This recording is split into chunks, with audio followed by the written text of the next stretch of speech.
បាទជំរាបសួរពុកម៉ែបងប្អូនយើងទាំងអស់គ្នាថ្ងៃនេះខ្ញុំមានការចែករំលែកទៅលើជោគជតារិស័យប្រចាំឆ្នាំរោងណាថ្ងៃក្នុងឆ្នាំ2026នេះ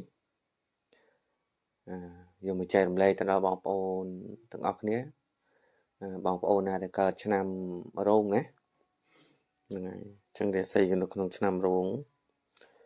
វាមានអាយុ2ឆ្នាំ14ឆ្នាំ26ឆ្នាំ38ឆ្នាំ50ឆ្នាំ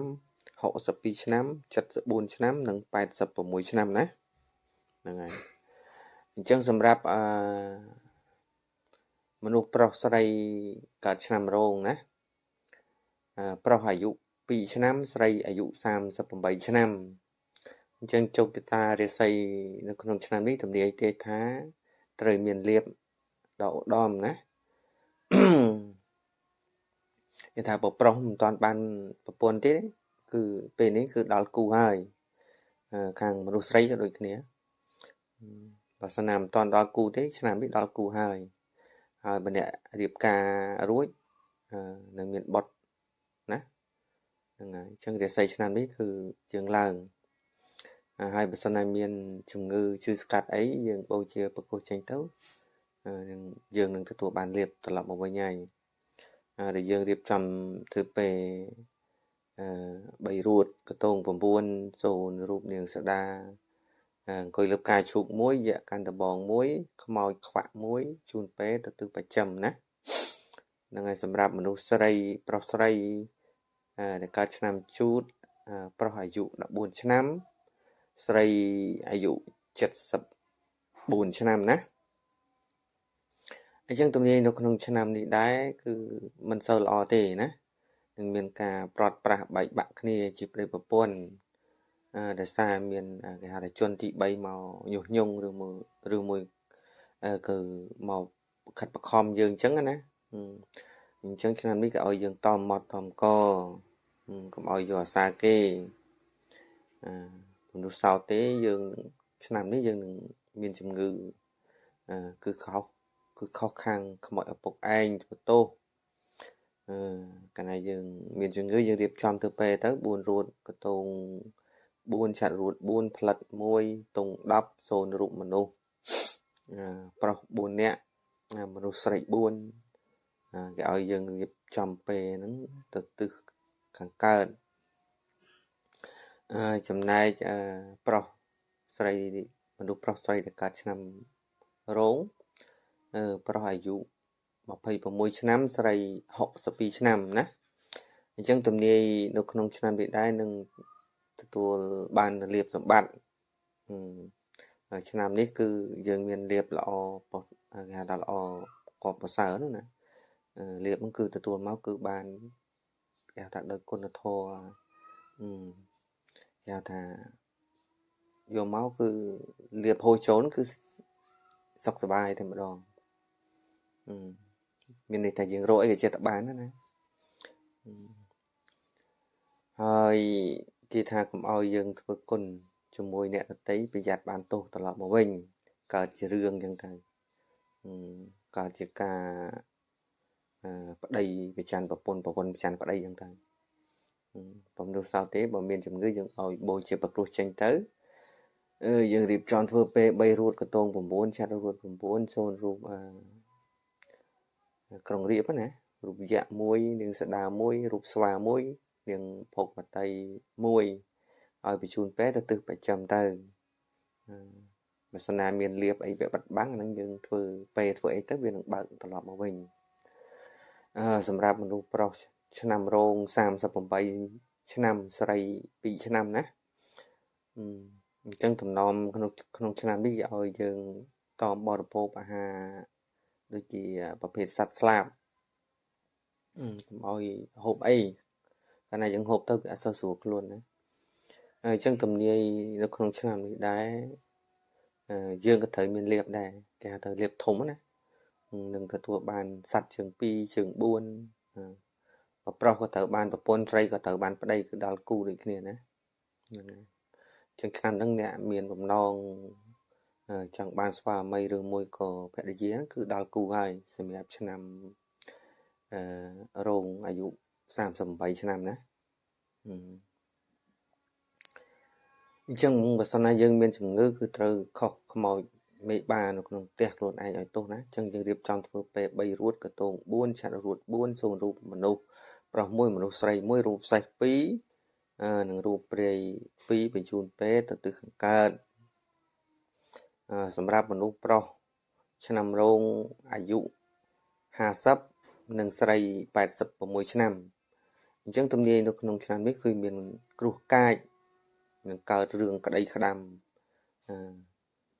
កើតឡើងណាហើយបើមានរឿងក្តីក្តាំកើតឡើងយើងអត់ឈ្នះគេទេអញ្ចឹងគេឲ្យយើងប្រុងប្រយ័ត្ន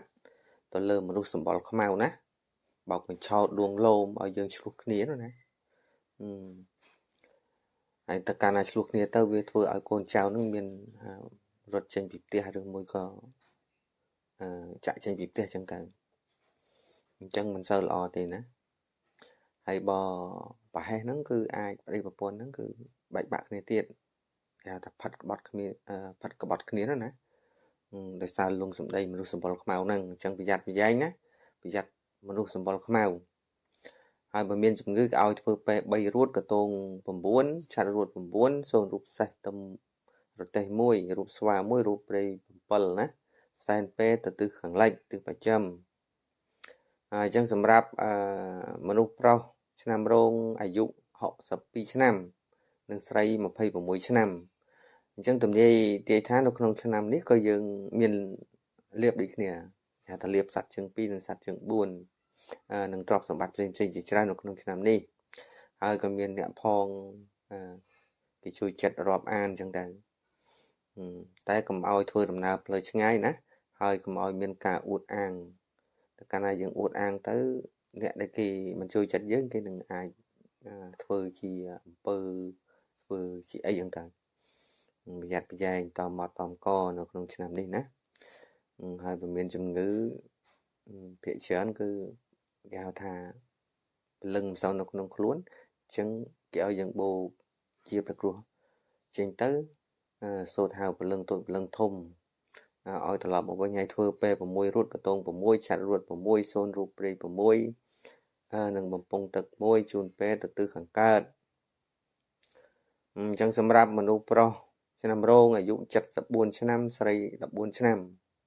អញ្ចឹងទំនាយនៅក្នុងឆ្នាំនេះដែរគេឲ្យយើងត្រូវប្រុងប្រយ័ត្នខាត់បងទ្រពណាកុំឲ្យបោះទុនអីរោស៊ីអីនេះផ្ដាស់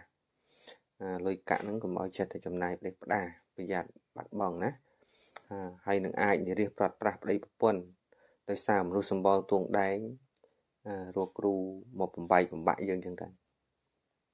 ដោយសារគេចង់បានប្តីឬមួយក៏ប្រពន្ធយើងចឹងទៅគេទាញបាច់ទៅរកគ្រូដាក់ស្នេហ៍អីចឹងណាប្រយ័ត្នប្រយែងមនុស្សសម្បល់ទួងដែងណាហើយតើកាលណាបាញ់បាក់ហើយយើងត្រូវគ្រាតចាក់ឆ្ងាយពីភូមិឋានហើយអត់អាចនៅបានទេហើយបើមានជំងឺភាគច្រើនគឺមមាយឈឺក្បាលគេថាដោយសារទេវតាធំទាំង4ហ្នឹងលោកធ្វើទោសអញ្ចឹងគឺខកអារៈនៅក្នុងផ្ទះផងជំនាងផ្ទះផងអញ្ចឹងរៀបចំធ្វើពេ3រួតកតង9ឆាត់រួត9សូនរូបទេវតា1ទេវតាធំ5យៈកណ្ដបង4ណារូបពងពាយ2ជូនពេទៅទិសខាងលិចទិសប្រចាំចុងក្រោយនេះគឺសម្រាប់មនុស្សប្រុសឆ្នាំរោងអាយុ86ឆ្នាំស្រី50ឆ្នាំអញ្ចឹងទំនាយនៅក្នុងឆ្នាំនេះក៏មិនសូវល្អដែរឆ្នាំនេះគឺគេឲ្យយើងប្រុងប្រយ័ត្នចាញ់បោកចាញ់កលគេនោះណាអាចនឹងមានរឿងដោយសារសត្វជើង2សត្វជើង2ហ្នឹងមានរឿងដោយសារសត្វជើង2គឺមនុស្សហ្នឹងឬមួយក៏សត្វឆ្កែអញ្ចឹងទៅនឹងសត្វជើង4ឲ្យទោសណាប្រយ័ត្នបាត់បង់ទ្រព្យរបស់ឆ្នាំប្រយ័ត្នប្រយែងណាវាថាបាត់បង់ទ្រព្យសម្បត្តិហ្នឹងគឺដូចជាម៉ូតូដូចជាគ្រឿងអលង្ការអីហ្នឹងក៏មានដែរហើយបើមានជំងឺគឺយើងត្រូវសិលគេឲ្យក្នុងឆ្នាំនេះត្រូវរៀបចំធ្វើពេ5រួតកតង7ឆាត់រួត7សូនរូបព្រៃ7និងមនុស្សស្បូវណាអធិស្ឋានមនុស្សស្រី1មនុស្ស មនុស្សប្រុសមួយមនុស្សស្រីមួយណាហ្នឹងហើយសែនពេទៅទិសខាងកើតយើងសែន3ថ្ងៃទៅយើងបានទូស្បយមកវិញហើយអញ្ចឹងជោគជតារាសីសម្រាប់ឆ្នាំរោងគឺមកដល់ទីបញ្ចប់ហើយក៏សូមអរគុណបងប្អូនទាំងអស់គ្នាជូនពរសុខសប្បាយសុខចម្រើនទាំងអស់គ្នា